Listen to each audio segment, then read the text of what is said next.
You know, another week here. We've been chasing fish in the metro area, Minnesota, Twin Cities. Currently, we're in western Wisconsin on Lake Wapo, chasing fish, chasing walleyes. You know what we saw this last week was quite interesting. We saw rapid cold front. We saw days of cold rain. I saw some lakes and heard of other lakes that water temps dropped, surface temps, 15 degrees, which is crazy. That's just 2-3 hard nights of cold rain, cold temperatures. It'll do that, right? We're talking surface temperature. Now, some parts of Minnesota got 5 inches of rain in that storm. The Twin Cities, 1 to 3, depending on where you were. So it really depends, but I can tell you what, I definitely saw those water temps drop. Now, initially, the fish get a little shocked, right? We all know how that works. We've learned about cold fronts. We've learned about those sorts of things. Your fish are going to shut down a bit. We saw some of that. You definitely saw a tougher bite if you were out there early this week. A bunch of you probably weren't. I know we were watching lacrosse Monday night, pouring rain. It was cold. Jack plays lacrosse. Wednesday night, rain. It was cold. We saw all kinds of things. We got out a little bit on Wednesday, targeted some fish, chased down some things, had to really slow down, get into the structure, and honestly, excuse me, try to get a reaction bite of these fish. We threw little flukes. I threw live leeches at them. They didn't want that. Others caught them. We didn't. We got our fish to go. Now we're talking walleyes, targeting walleyes on smaller jigs and fluke style baits, smaller minnow baits, downsizing to get our fish to go. We did chase some crappies. We did chase a little bit of bass. I'll touch on that as well. Let's really focus here on the metro area, western Wisconsin, walleye bite and what's going on. You can see here it's Memorial weekend. Obviously the lakes are busy. People are out here having fun, ripping around. I'm seeing some good fish caught on social media. Super awesome to see. Hopefully those of you in Wisconsin, if you were out there yesterday chasing muskies, hopefully you caught some fish. Hopefully you had a good time. We caught a muskie on a crappie, not on a muskie bait. We were chasing crappies. And, you know, Mike and Eric, if you're watching, you got to witness it. It was a mid 40-inch fish, ate a crappie. We fought it for about 10 minutes. We landed it, we netted it, the whole 9 yards. That was actually on Thursday, before the season opened over here in Wisconsin. But it was pretty cool to see a crappie eat a muskie boat side and then run around for a bit, and we landed it, did not let go of that fish. So hopefully you got out there, chased some muskies, had some success. Now the walleye fishing, what do we do?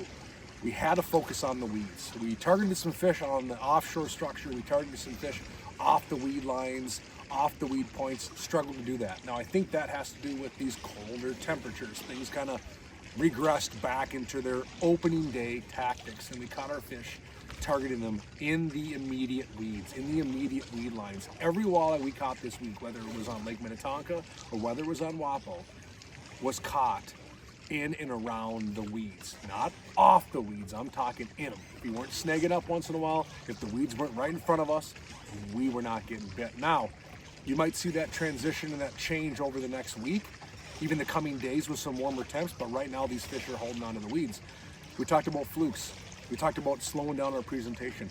Water temps today ended only in the mid 60s. They were in the upper 60s last week, so it took us days to get back close to getting back to where they were. So fish are gradually moving back into their late May, early June patterns. And I think you're going to see that happen here this next week with rapid warm up. I did see some 80-degree weather, possibly, but right now we're looking at 62 to 65 degree water temp for the Twin Cities area into western Wisconsin, which is fine. How are we getting our fish?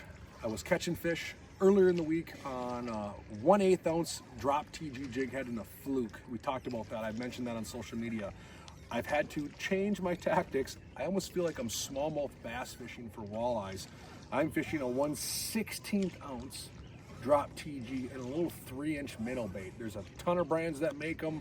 There's a little, that thing's cute, huh? You bite that, Callie? Sure. Callie's behind the camera giving me a hand. This is just a little minnow bait. Looks like a shiner, looks like a fathead. I don't know, looks like something that a fish would eat. Just a small little presentation. And I went to 10-pound braid, medium light rod, 6-pound fluorocarbon leader. I'm using those light lines so I can cast that light jig a long ways. This is a 7'6", medium light Thorne Brothers Stealth. I got a 2500 series. You can use a 3000 series Shimano as well, and I can chuck this thing a long ways. Second I pitch it, I'm feeding it line, I'm letting that bait go right down to where it needs to be, and I'm giving it short snaps, trying to imitate a dying minnow, bursting out of those weed tips. And those walleyes, believe it or not, in this situation, are actually aggressively eating this presentation, where I've pitched a leech under a bobber at them, they come right up, they look at it, they go away.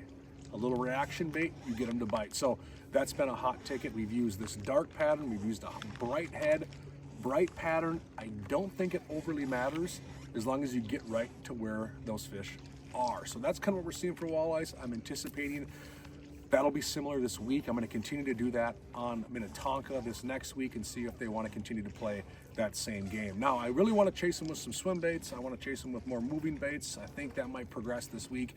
But again, like I said, we had to regress a bit back into opening day tactics with that cold front that came through. The bass, they seem to be all over. They're up shallow, get under 8 feet, start chucking around, you're probably going to catch a largemouth. Pretty easy bite. The crappies, they're in and around the weeds still. A lot of these fish are post-spawn. I've seen a lot of our crappies, honestly. I think what they're doing is they're reabsorbing their eggs because they're not quite ballooned up like they were a couple weeks ago, but they still got big bellies. I think a lot of these females, some of them anyway, are reabsorbing their eggs, and we're still getting some darker males moving around. But all of these crappies are no longer up in and on the weeds. They're in and on the weeds, but out on the outside edge. They're moving towards the deeper edge already. They're schooling up. We're not seeing schools of them off the weed lines. They're still relating to the weeds and in them, and that's where we're getting our crappie bites. So a lot of things going on. We're looking forward to another good week. I'm anticipating things to progress, like I said, back into where they should be the first weekend in June, and that's what we're looking at. So hopefully you had a great Memorial weekend. Get out there this week, have some fun, and we'll catch you next week.